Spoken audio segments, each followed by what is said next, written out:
Hi friends, welcome to Riya beauty tips. இன்றைக்கி நம்ம சேனலில் எதை பற்றி பார்க்க போகிறோம் அப்படின்னா, டீயோட நம்ம சாப்பிடக்கூடாத உணவுகள் என்னென்ன அப்படின்ற பற்றி தான் பார்க்க போகிறோம். டீ நார்மலாக நம்ம எல்லாருக்குமே ரொம்ப பிடிச்ச உணவு தான். மற்ற உணவு வகைகளை விட நம்ம எப்போவுமே டீ தான் ப்ரிஃபர் பண்ணுவோம். பட் இது கூட சேர்ந்து சாப்பிடக்கூடாதுன்னு சொல்லிட்டு ஒரு சில உணவுகள்லாம் இருக்குது. அப்படி சாப்பிட்டா என்னென்ன பக்க விளைவுகள் வரும் அப்படின்றப்ப தான் இந்த வீடியோவில் நம்ம ஃபுல்லாக பார்க்க போகிறோம்.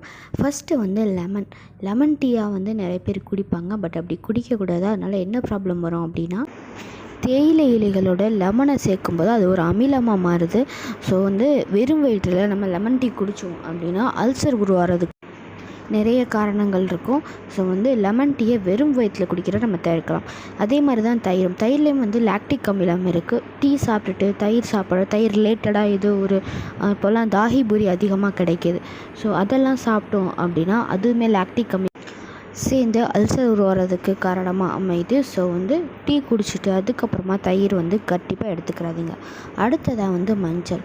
இதில் இருக்க உட்கூறுகள் வந்து டீயோட நம்ம அடுத்து மஞ்சளை சாப்பிட்டோம் அப்படின்னா நம்ம வயிற்றில் வந்து செரிமான அமைப்பு வந்து கொலாப்ஸ் ஆகுது. ஸோ அதையுமே எடுத்துக்கக்கூடாது. அடுத்ததாக வந்து ஐஸ்கிரீம்.